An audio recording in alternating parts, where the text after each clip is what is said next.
नमस्कार दोस्तों, स्वागत है आपका हर की क्लासेस में।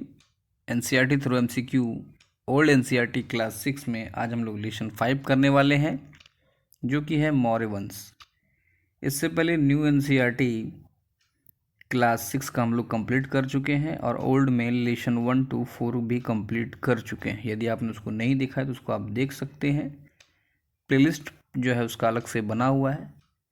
बाकी सभी वीडियो का जो है पीडीएफ आपको टेलीग्राम चैनल पर मिल जाएगा, जिसका लिंक डिस्क्रिप्शन में दिया हुआ है। डिस्क्रिप्शन में जो भी लिंक दिए गए हैं वो आपके लिए काफ़ी इम्पोर्टेंट है, इसलिए सभी लिंक को आप ज़रूर ज्वाइन कर लें। तो चलिए शुरू करते हैं।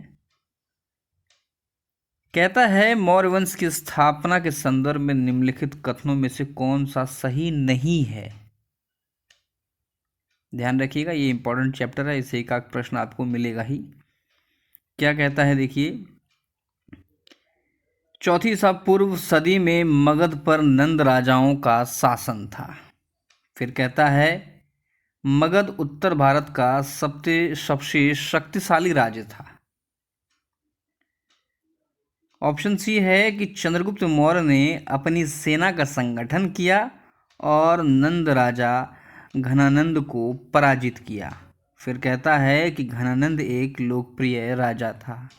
बात हो रही है मौर्य वंश की स्थापना के संदर्भ में, कौन सा सही नहीं है। तो ध्यान रखिए, ऑप्शन डी जो है ये सही नहीं है। उपर्युक्त ए बी सी जो है कथन ये सही है।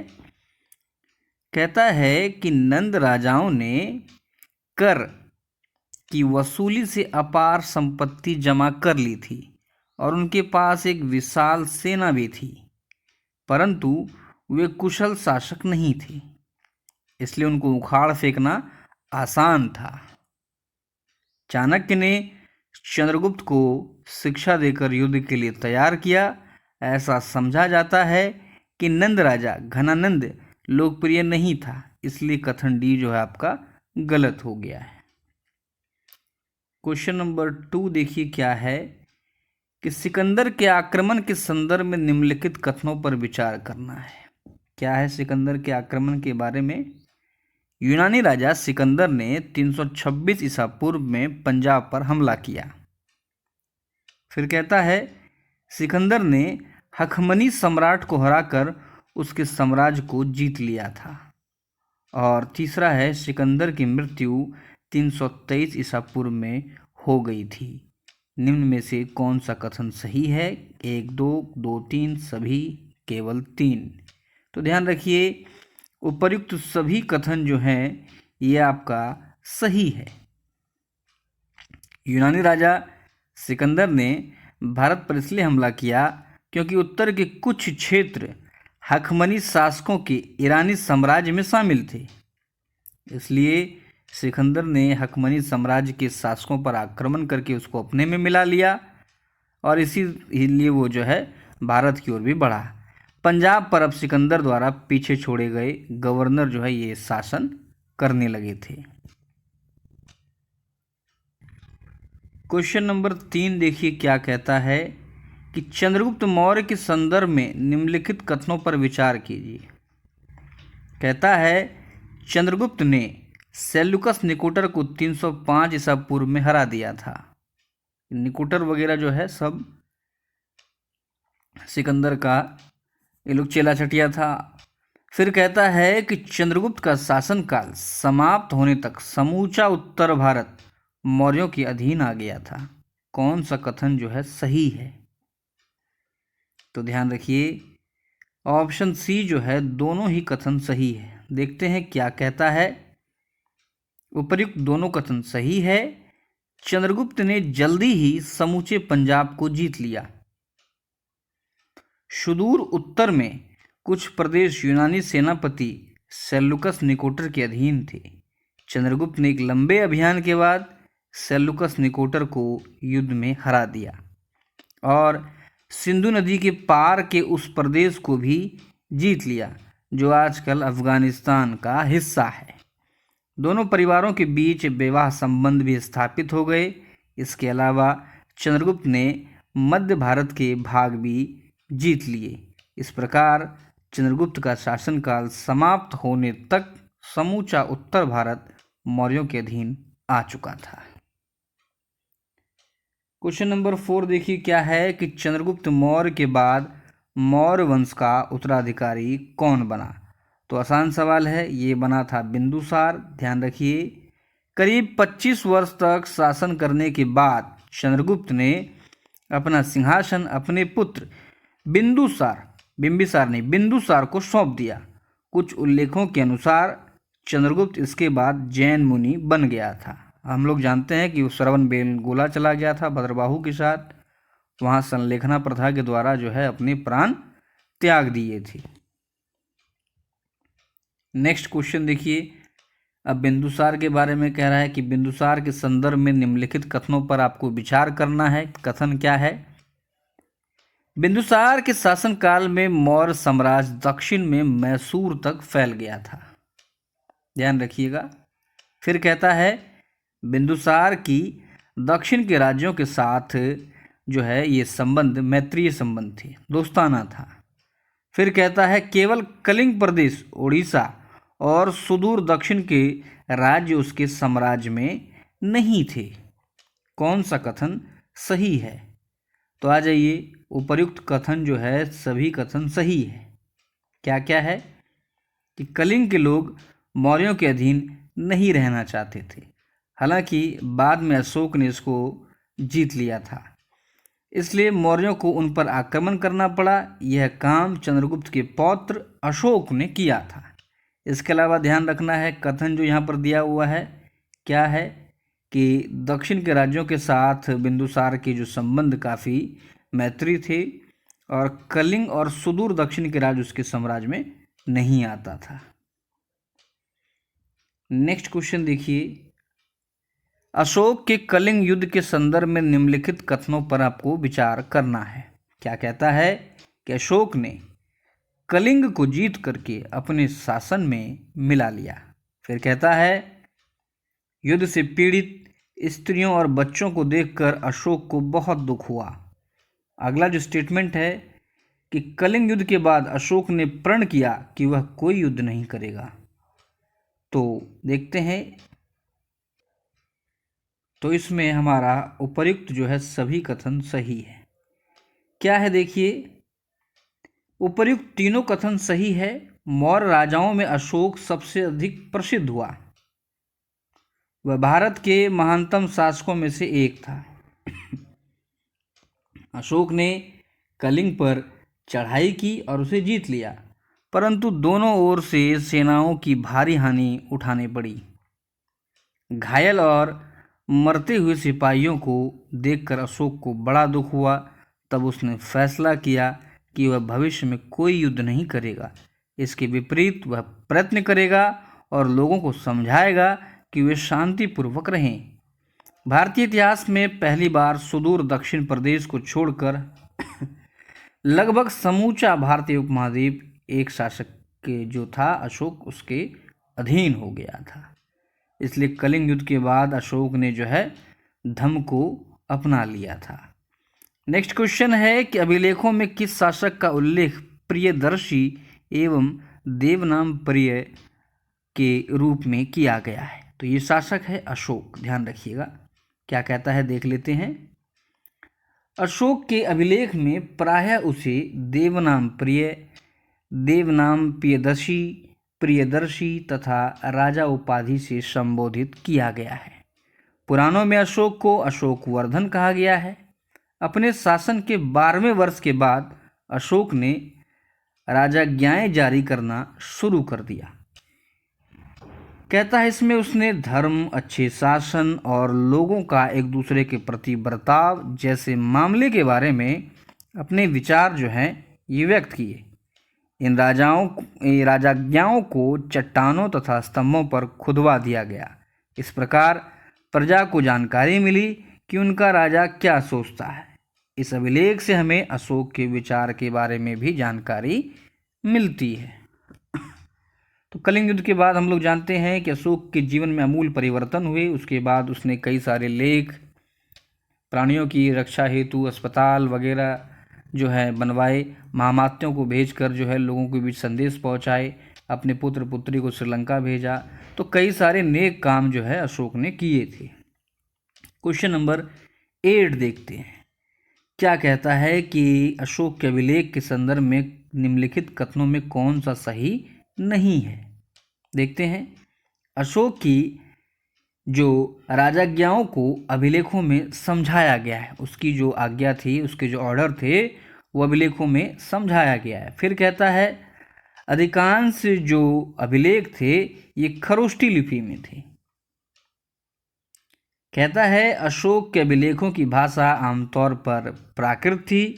अशोक के कुछ जो अभिलेख हैं यूनानी भाषा में थी और अफगानिस्तान में खुदवाई गई थी।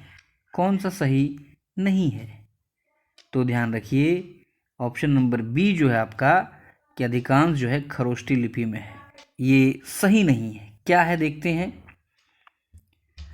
अशोक बौद्ध था और बौद्ध धर्म का प्रचार प्रसार करना चाहता था, परंतु इससे भी अधिक वह उन सामाजिक आदर्शों में विश्वास करता था जो लोगों को शांतिपूर्ण और सदाचारी बना सके। इसे ही अशोक ने तो धम्म कहा। आगे कहता है कि धम्म को अशोक ने राजाज्ञाओं में समझाया है, अभिलेखों में समझाया है। उसकी अधिकांश जो हैं अभिलेखों की भाषाएं खरोष्टी नहीं बल्कि ब्राह्मी लिपि में थी। ध्यान रखिएगा, इसलिए जो अपना कथन भी गलत हो गया। उस समय भारत के अनेक प्रदेशों में ब्राह्मी लिपि का प्रचलन था, इसलिए जो है उसने ब्राह्मी लिपि में लिखवाया था ताकि जिसका प्रचलन है उसको लोग देखें तो जल्दी और ज़्यादा समझ सकें। फिर कहता है प्राकृत आम जनता की भाषा थी, जबकि संस्कृत भाषा ऊंची जातियों के शिक्षित लोगों द्वारा बोली जाती थी। अशोक अपने विचार को आम लोगों तक पहुंचाना चाहता था, इसलिए उसने ऐसी भाषा का प्रयोग किया जो कि आम जन समझ सके। क्वेश्चन नंबर 9 देखिए क्या है कि अशोक से संबंधित निम्नलिखित कथनों में कौन सा सत्य है। कथन पहला है कि वह इंसानों और पशुओं की हत्या पर रोक लगाने के विरुद्ध था। अगला है कि उसकी इच्छा थी कि विभिन्न धर्मों के अनुयायी आपस में शांति और सौहार्द से रहें। उसने युद्ध न करने का वचन दिया था। फिर कहता है कि उसने धार्मिक अनुष्ठानों में पशु की बलि देने पर प्रतिबंध लगाई। कौन सा कथन जो है सत्य है? तो ध्यान रखिए कथन ए जो है सत्य है। क्या कहता है देख लेते हैं। अशोक के समय अधिकांश धार्मिक संप्रदाय दो समुदाय में बटे हुए थे। एक समुदाय था ब्राह्मणों का, दूसरा था श्रमणों का। कभी कभी इन विभिन्न धार्मिक संप्रदाय के बीच जबरदस्त कलह भी होती थी और अशोक की इच्छा थी कि ये लोग एक दूसरे से मैत्री रखें और तरुण लोग बड़े बूढ़े की आज्ञा माने, बच्चे अपने माता पिता के आदेशों को माने। उसने मालिकों से सेवक के प्रति दयालु और नम्र जो है रुख अपनाने का निवेदन किया। फिर कहता है कि अशोक इंसानों एवं पशुओं की हत्या पर रोक लगाना चाहता था, अतः कथन ए गलत है। उसने धार्मिक अनुष्ठानों में पशु की बलि देने पर भी प्रतिबंध लगाया क्योंकि वह इसे क्रूर कार्य समझता था। वह यह भी नहीं चाहता था कि लोग मांस खाएं। उसके अपने रसोई घर में प्रतिदिन 2 मोर जो है एक हिरन राजा के लिए पकाए जाते थे। इस पर उसने रोक लगा दी थी। नेक्स्ट क्वेश्चन देखिए क्या है कि मौर्यकालीन कला के संबंध में निम्नलिखित कथनों पर विचार कीजिए। कहता है अशोक की राजाज्ञाएं जो हैं चट्टानों और बलुआ पत्थर के ऊंचे स्तंभों पर खोदी गई थी। फिर कहता है कि प्रत्येक स्तंभ के सिरे पर हाथी, सांड या सिंह की प्रतिमा बनाई गई थी। कौन सा कथन सही है? तो ध्यान रखिए कथन 1 और 2 दोनों ही सही है। क्या कहता है? स्तंभों पर इतनी बढ़िया पॉलिश की गई थी कि ये शीशे जैसे चमकते हैं। सारनाथ के स्तंभ के सिरे पर 4 सिंह बनाए गए थे। वर्ष 1947 में भारत जब स्वतंत्र हुआ तो 4 सिंहों की इस बनावट को भारत के राष्ट्रीय चिन्ह के रूप में अपनाने का निर्णय लिया गया। तो ध्यान रखना है, दोनों ही कथन जो उपर्युक्त में है कि चट्टान पर और बलुआ पत्थर जैसे स्तंभों पर खुदवाई गई थी और उनके ऊपर हाथी, सांड या सिंह की प्रतिमा होती थी। फिर कहता है,